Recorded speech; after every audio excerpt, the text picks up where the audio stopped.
बनाना car.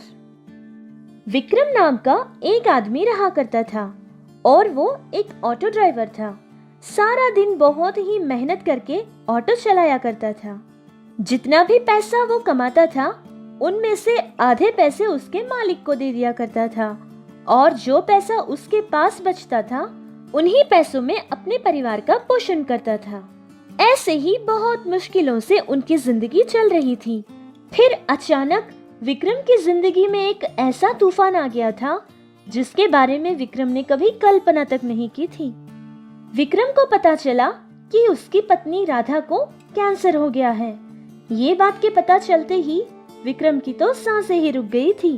एक doctor Vikram से कहता है, देखिए, आपकी पत्नी को कैंसर हो गया है और वो पहली स्टेज में है। अगर 6 महीने के अंदर अंदर ऑपरेशन हो गया तो उनकी जान को कोई खतरा नहीं होगा। और हाँ, ऑपरेशन के लिए पूरे 8 लाख रुपए होंगे। आप पैसों का इंतजाम कर लीजिए। ये सारी बातें कहकर डॉक्टर वहां से चला जाता है। विक्रम को इस बात की बहुत खुशी थी कि उसकी पत्नी की जान बच सकती है, लेकिन इस बात से बहुत परेशान हो गया था कि इतना सारा पैसा वो कहां से लाएगा। इस बात से विक्रम बहुत ही परेशान रहता था। सुनिए जी, क्या हुआ है मुझे? और डॉक्टर ने आपसे क्या कहा था?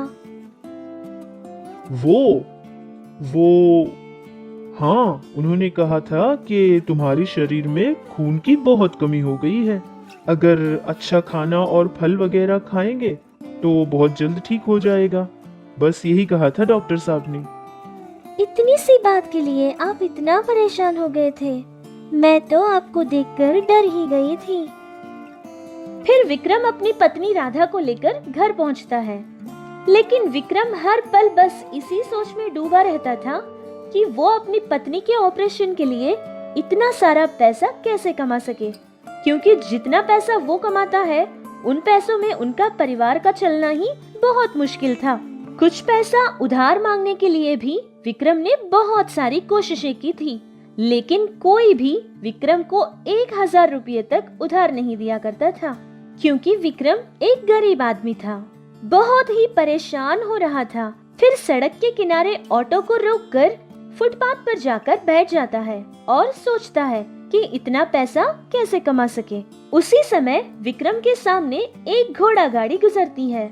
उस घोड़ा गाड़ी में एक दूल्हा बैठा हुआ था जिसे फंक्शन हॉल तक ले जाया जा रहा था। फिर विक्रम ने देखा कि वो घोड़ा गाड़ी जो चला रहा था वो विक्रम ही का दोस्त था। उसे देखकर विक्रम भागता हुआ जाता है और उसे रोककर बात करता है। अरे विजय, रुको रुको, ये क्या? तुम ये घोड़ा गाड़ी चला रहे हो? क्या तुमने ऑटो चलाना छोड़ दिया है? अरे विक्रम, क्या हाल है भाई? कैसे हो? और मेरी बहना कैसी है? अरे क्या बताऊं विजय, कुछ दिन पहले उसकी तबीयत थोड़ी खराब हो गई थी। हॉस्पिटल जाने से डॉक्टर ने कहा कि उसे कैंसर हो गया है, ऑपरेशन करना पड़ेगा। अच्छा वो सब छोड़ो, तुम बताओ कि तुमने ऑटो चलाना छोड़ दिया है? अरे नहीं भाई, मैं तो ऑटो भी चलाता हूँ, लेकिन ये काम भी साथ में कर लेता हूँ। अगर एक शादी में ऐसे घोड़ा चलाएंगे तो 8000 रुपये मिलेंगे, और वो भी कुछ ही देर में। इस काम का तो बहुत डिमांड है भाई। 1 महीने में कम से कम एक शादी का काम तो मुझे मिल ही जाता है। इस तरह उन दोनों की बातें खत्म होने के बाद वो दोनों अपना अपना रास्ता चले जाते हैं, लेकिन विक्रम के दिमाग में वही बातें चल रही थी जो बातें उसके दोस्त विजय ने कही थी। अगर एक शादी के 8000 रुपये मिलते हैं तो 1 महीने में कम से कम अगर 15 शादियों में काम करूंगा तो आसानी से 1,20,000 रुपये कमा पाऊंगा। अगर ऐसे ही 6 महीने करूंगा तो आसानी से 7 लाख रुपये कमा पाऊंगा। इस तरह मन ही मन वो सारी बातें सोचने लगा। फिर वो ये भी सोचने लगा कि ये सारा काम आसानी से होगा या नहीं, लेकिन विक्रम के लिए अपनी पत्नी की जान से बढ़कर और कुछ नहीं था। किसी भी तरह वो अपनी पत्नी राधा की जान बचाना चाहता था, लेकिन विक्रम के पास इतना पैसा नहीं था जिससे वो एक घोड़ा खरीद सके। फिर विक्रम ने बहुत कोशिश की कि उसे कहीं से एक घोड़ा मिल जाए, लेकिन ये भी नहीं हुआ था। विक्रम हमेशा से ही सोचता रहता था कि उसकी पत्नी के लिए सोने के कंगन खरीदे, इसलिए वो उसके पत्नी को बिना बताए ही उसकी कमाई का कुछ पैसा बचत किया करता था। फिर विक्रम ने सोचा कि अब उन्हीं पैसों से कुछ करना पड़ेगा। तभी विक्रम को एक ख्याल आता है कि एक केले की शक्ल की कार बनाई जाए, जिसको शादी ब्याह और टूर्स के लिए इस्तेमाल की जाए। फिर विक्रम बिना कोई देर किए एक ऑटो वेल्डर के पास जाता है, जिसका नाम शाहिद था। शाहिद के पास जाकर विक्रम अपनी सोच के बारे में बताता है और शाहिद ने भी बिल्कुल वैसा ही किया था। ऑटो की इंजन लगाकर एक बनाना जैसी कार तैयार करता है। इस बनाना कार के बारे में पता चलते ही उस कार के बनने से पहले ही बहुत सारे लोगों ने उनके घरों के फंक्शंस के लिए बुक किया था। फिर उस कार को देखने के बाद और बहुत सारे लोग भी उनके घरों में शादी ब्याह के लिए पहले से ही बुक करने लगे। इस तरह वो कार उस गांव में बहुत फेमस हो गई थी। इस तरह विक्रम ने जितना सोचा था उससे कई ज्यादा पैसा 3 महीनों में कमा चुका था। फिर उसकी पत्नी का ऑपरेशन भी करवाता है। इस तरह उसने बहुत पैसा कमाया था। जितना पैसा वो कमाया था उन पैसों से कुछ ऑटो खरीदता है और उनको किराए पर देता है। इस तरह उसने बहुत बड़ा नाम कमाया था। और दूसरी तरफ शादी फंक्शंस के लिए वो खुद भी तरह तरह की गाड़ियां चलाया करता था। इस तरह उसने बहुत तरक्की की थी। डब्बा वाला। रामपुर नाम के एक छोटे से गांव में रामू और सीता नाम के पति पत्नी रहते थे। रामू एक गरीब किसान था। रामू के पास 5 एकड़ की जमीन थी। उसी में वो खेती करता था, लेकिन उस बेचारे को उसकी खेती से कभी ज्यादा लाभ नहीं मिलता था। लेकिन फिर भी रामू को सिवाय खेती के और कोई काम भी आता नहीं था, इसलिए वो लोगों से पैसे उधार लेकर खेती ही किया करता था और ये सोचता था कि कभी न कभी उसकी खेत से उसे जरूर लाभ मिलेगा। इसी तरह 1 साल गुजर गया था।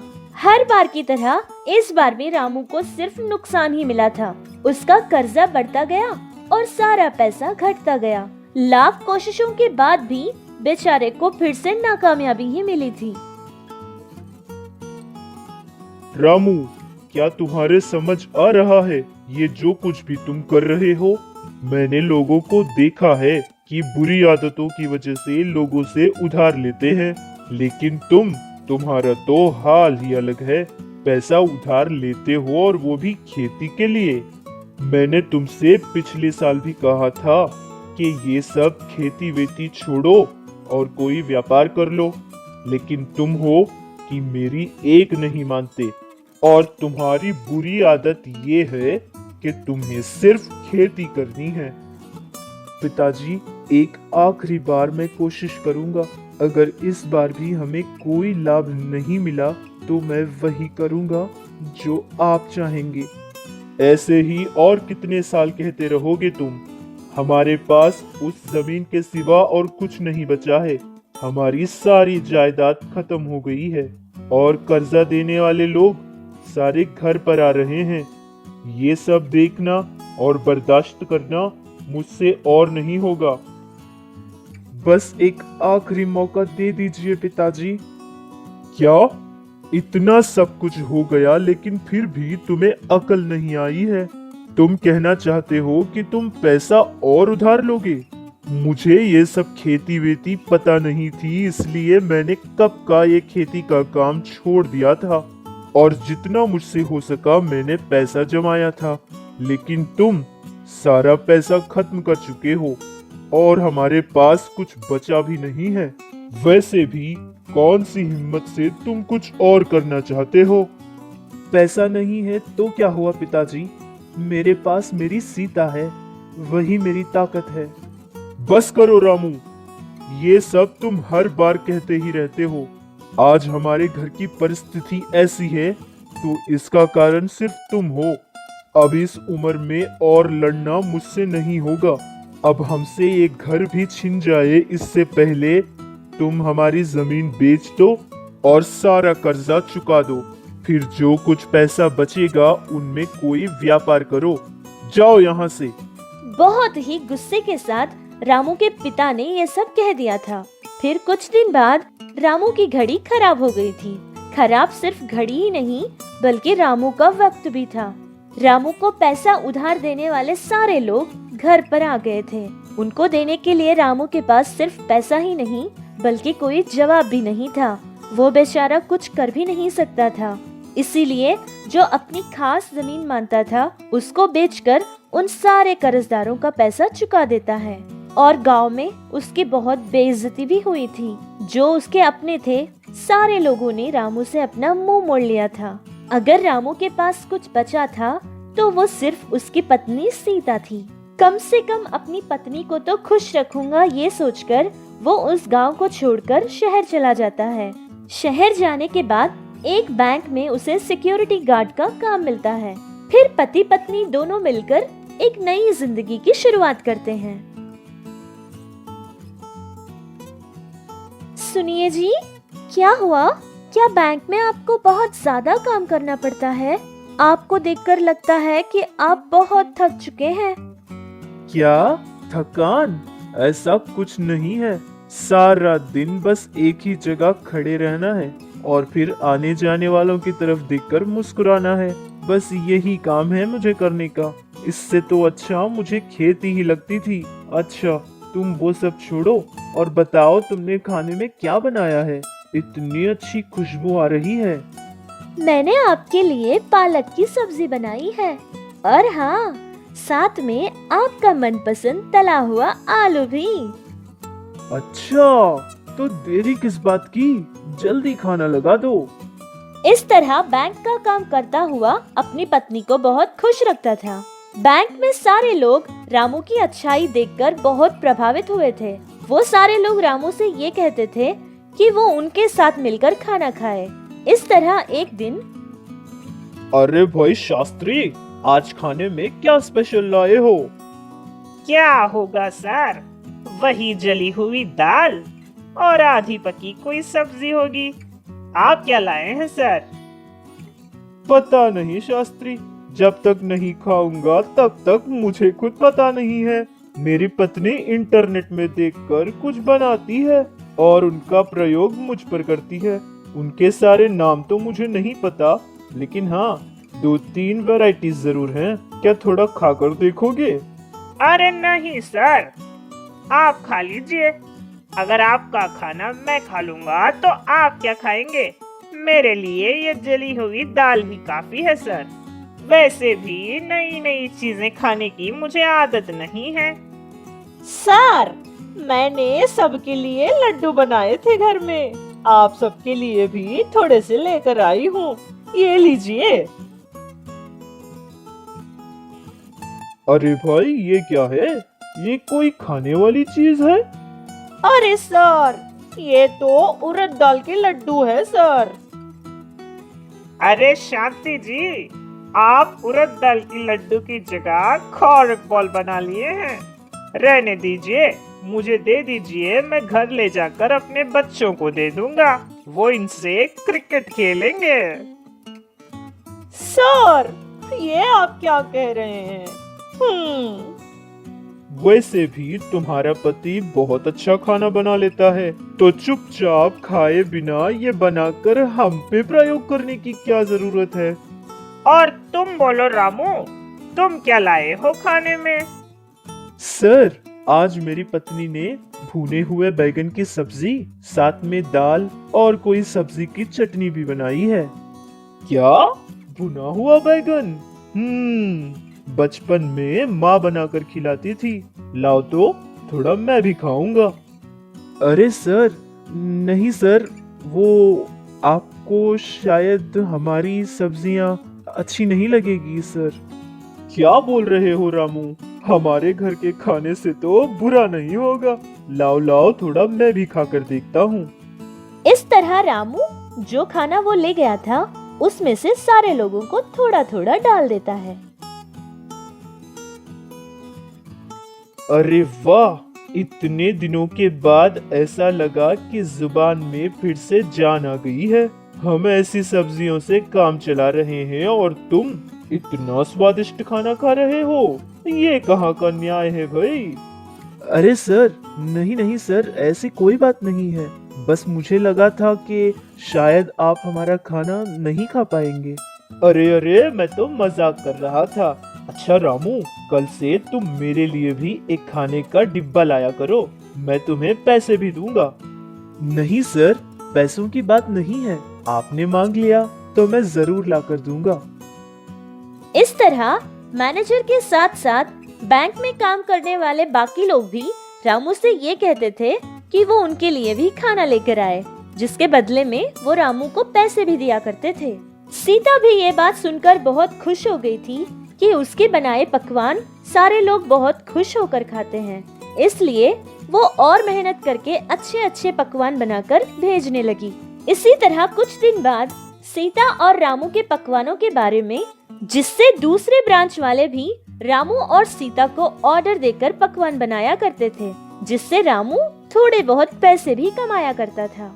जिस बैंक में रामू काम कर रहा था, उस बैंक का मैनेजर लोन दिलवाकर रामू को डिब्बे का बिजनेस शुरू करने के लिए कहा था।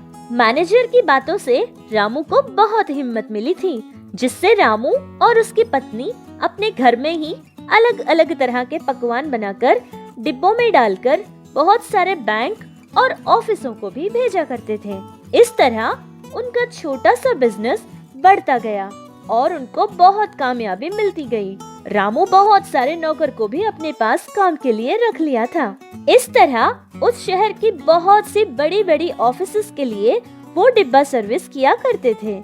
जो पैसा और लाभ रामू को मिला था, उन पैसों से फिर से उसने अपने गांव में कुछ जमीन खरीदी थी और फिर उसमें खेती करने के लिए कुछ नौकरों को भी रखा था। हर तरह की सब्जियां उसी के खेत में उगाया करता था। एक तरफ डिब्बा सर्विस और दूसरी तरफ खेती का काम, दोनों ही संभाल लिया करता था। अपनी ही खेत में सारी सब्जियां उगती थी, इसका भी रामू को बहुत अच्छा लाभ मिलता था। कुछ ही दिनों में रामू डिब्बा वाला नाम से एक बहुत बड़ा व्यापारी बन गया था। उसका काम सिर्फ उसी सिटी में नहीं, बल्कि बहुत सारी सिटीज में और स्टेट्स में भी चलने लगा और देखते ही देखते सारी इंडिया में उसके बहुत सारे ब्रांच बन गए थे। एक बहुत बड़ा व्यापारी की तरह बहुत ही बड़ा नाम कमा चुका था। इतना ही नहीं, जो भी किसान उसकी तरह खेती से प्यार करते थे, उन सारे किसानों को जितना वो कर सके उनकी सहायता करता था। इस तरह बहुत से गरीबों की मदद किया करता था। रामू की जिंदगी में आए सारे मुश्किल रामू और सीता की मेहनत को देखकर भाग गए थे। तो हमें भी चाहिए कि मुश्किल वक्त में घबराए नहीं, जी लगाकर खूब मेहनत करें, तब हमारी भी परेशानियां हमें छोड़कर भाग जाएंगी। क्यों, आप क्या कहते हैं?